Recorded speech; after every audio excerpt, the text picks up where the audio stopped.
الرحیم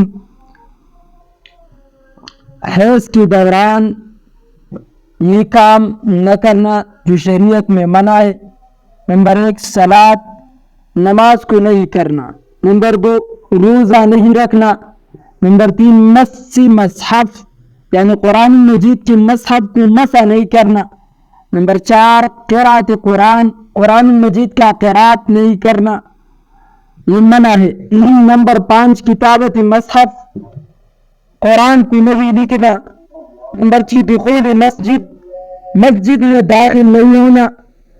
اور نمبر 7 طواف بیت اللہ کا طواف نہیں کرنا، کیونکہ یہ بھی مسجد کے اندر ہوتا ہے۔ اور نمبر 10 وطی کرنا، بیوی کے ساتھ ہم بستری کرنا، وطی جو ہوتا ہے وہ منع ہے۔ دوران حیض روزے کا قضا پھر بعد میں کرنا ہے، جیسا کہ حدیث میں رسول اللہ سے منقول ہے۔ یہ اہل سنت والجماعت کے 4 ائمہ کرام کا مسئلہ ہے۔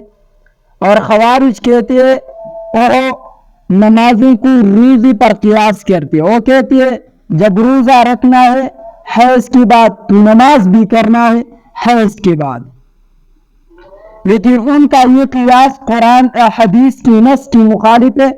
تو جب آپ کا قیاس نص کی مخالف آ جائے تو آپ کے منہ پر مارنا چاہیے۔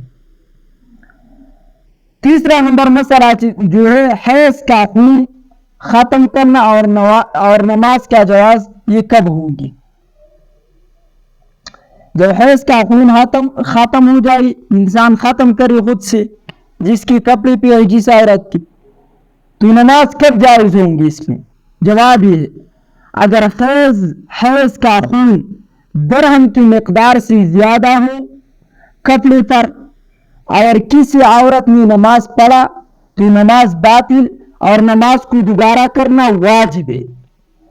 اگر درہم سے زیادہ ہو تو دینا فرض ہے، کپڑے کا دینا فرض ہے۔ اگر درہم کے مطابق ہو تو نماز مکروہ تحریمی، درہم کے مطابق ہو اس کے انداز بالکل ایسا مساوی ہو تو نماز مکروہ تحریمی، اور اگر درہم سے کم ہو تو نماز مکروہ تنزیہی۔ درہم کے مطابق ہو تو نماز مکروہ تحریمی ہے، دینا فرض ہے، اس نماز کا اعادہ کرنا واجب۔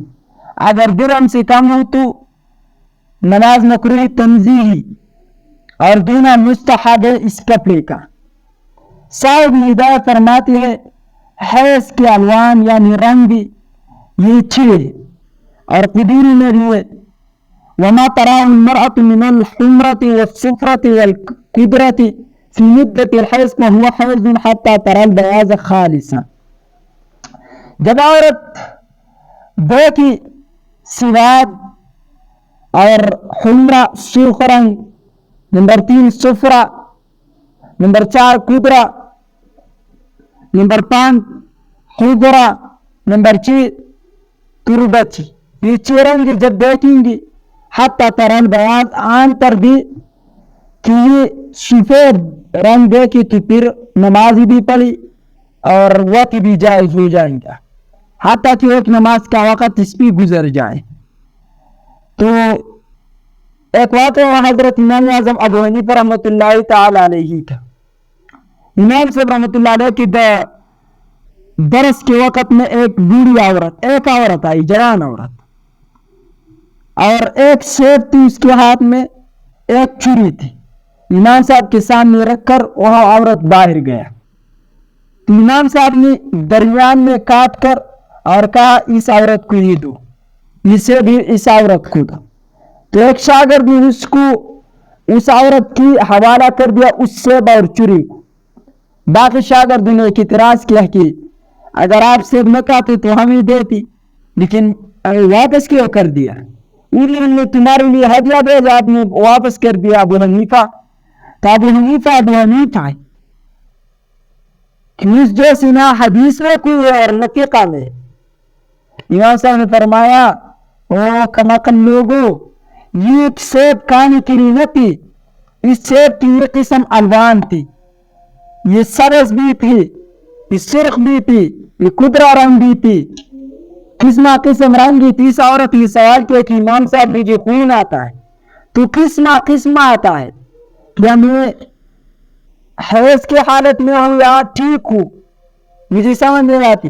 امام صاحب نے کاٹ کر وہ سیب کے اندر جو ہے اور حصہ سفید ہوتا ہے. امام صاحب نے فرمایا جب تک یہ سفید شروع نہ ہو جائے اس وقت تک آپ نماز اور روزے نہیں رکھیں. شاگرد نے کہا ابو حنیفہ کیا حال ہے آپ کے علم کا؟